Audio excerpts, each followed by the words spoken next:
विद्यार्थ्यांनो नमस्कार. आपण सबसेट शिकत होतो. बघा, प्रॅक्टिस सेट 1.2 आपला कंप्लीट झाला आहे. 1.3 स्टार्ट केला होता आपण. पुन्हा एकदा मी तुम्हाला सबसेट म्हणजे काय हे समजावून सांगणार आहे.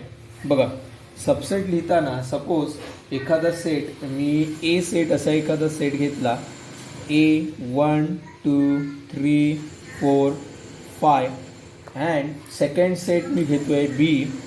Suppose B is a set of numbers 2 3 4. आपण शिकतोय सबसेट, मराठीमध्ये ज्याला आपण बोलणार आहोत उपसंच, सबसेट. मग आता हा सबसेट म्हणजे काय हे तुम्हाला शिकायचं आहे. सबसेट बघा, ए मध्ये 1 2 3 4 5 एवढे एलिमेंट्स आहेत, बी मध्ये आहे 2 3 4. बी हा सेट जो आहे, बी मध्ये असणारे सर्व एलिमेंट्स हे ए मधून आलेत. बघा, बी मध्ये असणारा 2 ए मध्ये आहे, 3 ए मध्ये आहे, 4 ए मध्ये आहे. याचा अर्थ हा जो बी सेट आहे हा कुठून आला, या ए मधून आला आहे. म्हणून मी लिहिताना असं लिहिणार, बी इज अ सबसेट ऑफ ए. या साईनला आपण बोलत होतो सबसेट, आणि दुसरं साईन जे आहे याला बोलतोय आपण प्रॉपर सबसेट. ठीक आहे. B is a subset of ए. छोटा जो सेट आहे बी, तो या साईडला लिहिला आहे, तो ए मधून आला आहे. ए हा मोठा सेट आहे, याला आपण सुपर सेट बोलू शकतो. ए हा सुपर सेट आहे, बी हा सबसेट आहे. वाचताना मी असं वाचणार आहे, बी इज सबसेट ऑफ ए. ठीक आहे. ऑलरेडी हे तुम्हाला मी शिकवलेलं आहे. सपोज अजून एक सेट मी इथे लिहितो आहे सी, अँड सीमध्ये मी लिहितो आहे 3 4 6. आपल्याला थोडा विचार करायचा आहे की सी हा या एचा सबसेट आहे का. मी सुरुवातीला असा विचार करतो आहे, सीमध्ये 3 आहे. पहिल्यांदा मोठा सेट कुठला आहे, तर ए हा मोठा सेट आहे, सी हा छोटा सेट आहे. याचा अर्थ A is a superset and C is a subset आहे का हे चेक करायचं. मग सीमध्ये 3 आहे, एमध्ये 3 आहे, सीमध्ये 4 आहे, तो इकडनं आलेला आहे. बट 6 इकडे सीमध्ये आहे, इथे आहे का सी 6 नाही आहे. याचा अर्थ मी असं लिहिणार, C is not subset of A. वाचताना असं वाचणार, C is not subset of set A. इथे तुम्ही सेट सी असं जरी वाचलं तरी चालेल. Set C is not subset of set A. Okay. तुम्हाला सबसेट म्हणजे काय थोडंसं लक्षात आलं असेल. ऑलरेडी मी तुम्हाला हे शिकवलेलं आहे.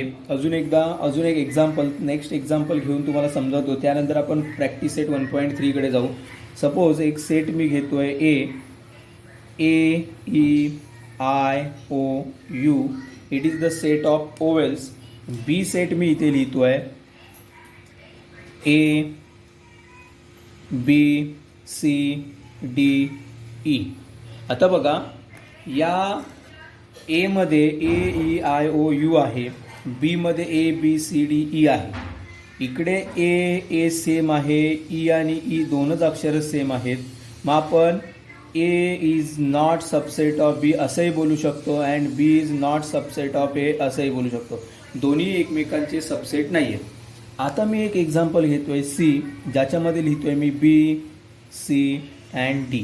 मग मला असं विचार करायचा आहे, हा जो या दोन जे मोठे सेट आहेत आणि सी हा एक छोटा सेट आहे ज्याच्यामध्ये बी सी डी आहे, सी हा एचा सबसेट असेल की बीचा सबसेट असेल हा मला विचार करायचा आहे. सीमध्ये असणारे बी सी डी ते या बी सेटमध्ये आहेत. म्हणून लिहिताना मी असं लिहिणार, set C is a subset of B. मोठा सेट मी या साईडला लिहितो आहे. लक्षात ठेवा, मी जो मोठा सेट आहे तो इकडे लिहितो आहे, लहान सेट या साईडला लिहितो आहे आणि मध्ये इथे मी सबसेटचं साईन देतो आहे. हे लक्षात ठेवा. मग आता बघा, C is a subset of B but C is not subset of A, कारण सीमध्ये असणारे बी सी डी या एमध्ये नाही आहेत म्हणून. ओके. याला बोलायचं सबसेट. हे सबसेट तुम्हाला कळालेले आहेत. त्यानंतर मी थोडंसं पुढे जातो आहे. पुढे जाऊन मी असा विचार करतो आहे, तुम्हाला अजून एक सेट मी दाखवणार आहे. A is a set of 1 2 3 and 4. B is a set of 1 2 3 and 4. दोन्ही सेट इक्वल आहेत. एकतर मी त्यांना असं लिहिणार, set A is equals to set B. हा पहिला पॉईंट. ओके. त्यानंतर यालाच लिहिताना आपण असंही लिहू शकतो, set A is a proper subset of B. आता मी बघा साईन थोडंसं वेगळं काढलंय. प्रॉपर याला बोलायचं प्रॉपर सबसेट, कारण जे ए आणि बी हे दोन्ही इक्वल आहेत. जेवढे घटक या ए मध्ये आहेत तेवढेच घटक बी मध्ये आहेत, म्हणून एला मी बीचा प्रॉपर सबसेट असंही बोलू शकतो. प्रत्येक सेट हा स्वतःचा प्रॉपर सबसेट असतो. A is a proper subset of A.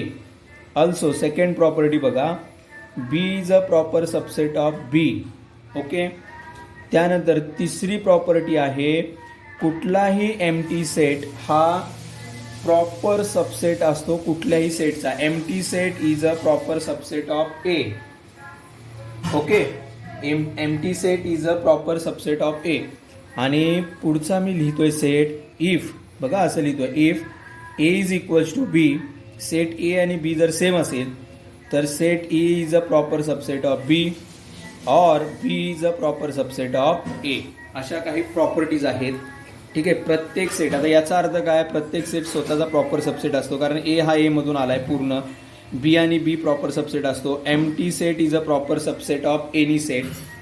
आणि तुम्हाला आता सबसेट कळालेलं आहे, हे ऑलरेडी मी तुम्हाला शिकून झालेलं होतं. हे पुन्हा एकदा शिकवतोय आणि आता स्टार्ट करतोय प्रॅक्टिस सेट 1.3.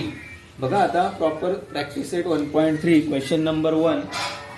क्वेश्चन नंबर 1 याच्यामध्ये दिलेलं आहे, if A is a set of A B C D E. A is a set of A, B, C, D, E and B is a set of C, D, E, F. C is the set of B, D and last आहे D is the set of A and E. Then which of the following statements are true. तर पुढीलपैकी कुठल्या statement true आहेत असं विचारलंय.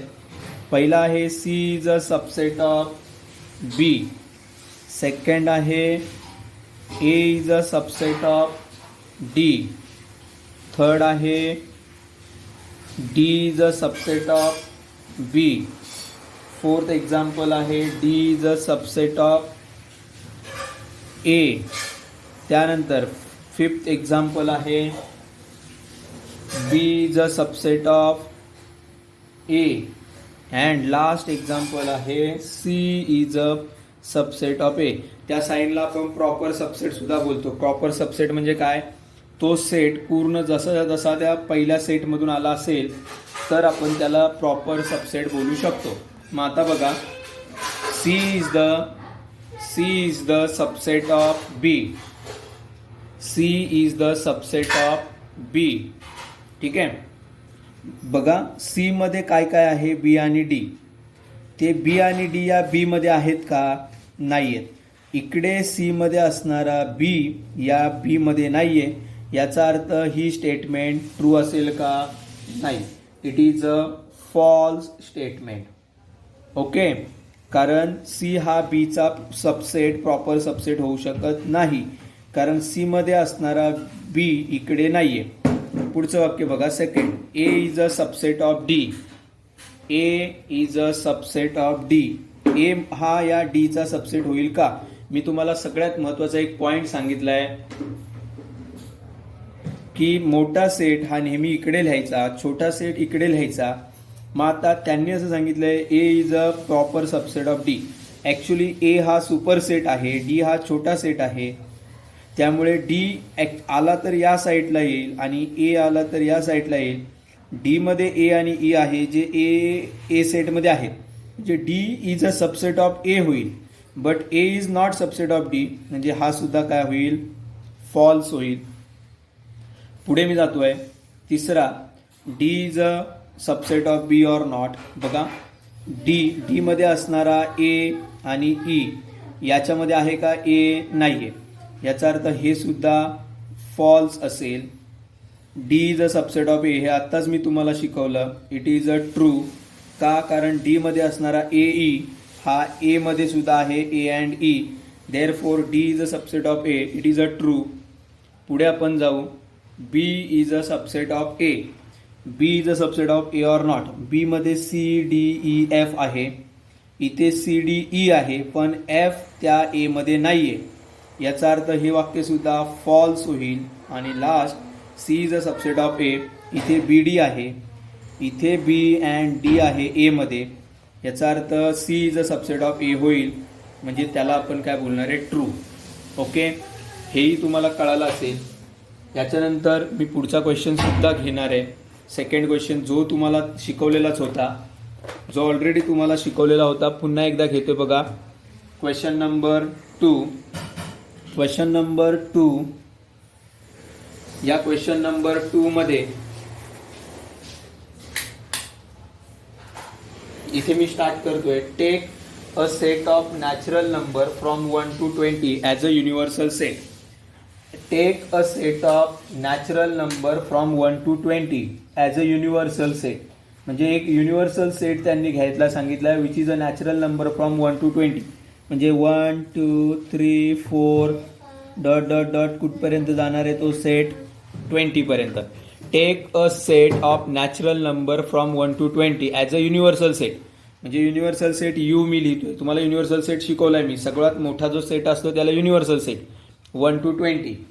त्यानंतर सांगितलंय show a set X and Y by using Venn diagram. मग सुरुवातीला X set मी लिहितोय. X is a set of all x such that x is belongs to natural number and this x is greater than 7 less than 15. मग तुम्हाला हा जो x set सांगितलाय तो कसा आहे, तर तो नॅचरल नंबरचा सेट आहे. X is the set of all x such that x is belongs to natural number. म्हणजे या सेटमध्ये येणारी प्रत्येक संख्या ही नॅचरल असणार आहे. अशा संख्या लिहायच्या आहेत ज्या 15 पेक्षा लेस आणि 7 पेक्षा मोठ्या आहेत. मग तो सेट आपला असेल 8 9 10 11 12 13 अँड 14 पर्यंत. मी 15 आणि 7 नाही घेते. जर इथे इक्वलचं साईन असतं तर आपण 15 घेतला असता, इकडे इक्वलचं साईन असतं तर 7 घेतला असता, पण इक्वल जे साईन नाही आहे तिथे, याचा अर्थ मी ते सेट असे लिहितोय, 15 आपण घेणार नाही आहे. आता हे सेट मला वेन डायग्रॅमने दाखवायचा आहे. हा सेट मी तुम्हाला सांगितलं आहे, वेन डायग्रॅममध्ये तुम्ही कुठलीही क्लोज डायग्रॅम घेऊ शकता. मग मी इथे एखादा असा सर्कल घेतला जो क्लोज आहे. इथे मी लिहिणार 8 9 10 11 12 13 अँड 14 आणि प्रत्येक संख्येच्या पुढे असा एक डॉट मी देणार आहे. याला आपण बोलतोय Venn diagram of set X. Second question होता Y. Y is a set of all Y belongs to natural number where Y is prime. Y is a prime number. आता आपल्याला काय करायचं आहे की प्राईम नंबर शोधायचे फ्रॉम 1 to 20. 1 to 20 मधले prime number शोधायचे. बघा, Y is a set of all y such that, या चिन्हाला बोलायचं such that y belongs to natural number. Natural number मधला तो सेट आहे ज्यातला वाय हा काय प्राईम नंबर आहे फ्रॉम 1 to 20. मग 1 to 20 मधले प्राईम नंबर 2 3 5 7 11 13 17 अँड 19. आणि मग पुन्हा एकदा मला हा जो वाय सेट आहे हा कुठल्याही एखाद्या क्लोज डायग्रॅममध्ये दाखवायचा आहे. इकडे मला नाव द्यायचं राहिलं सेटला एक्स सेट. बघा 2 3 5 7 11 13 17 अँड 19 आणि सेटचं नाव आहे वाय. असं आपण तो सेट दाखवू शकतो आणि हे तुम्हाला समजलं असेल. ठीक आहे, पुढचा भाग आपण स्टार्ट करू नेक्स्ट लेक्चरला. आपण आता स्टॉप करू.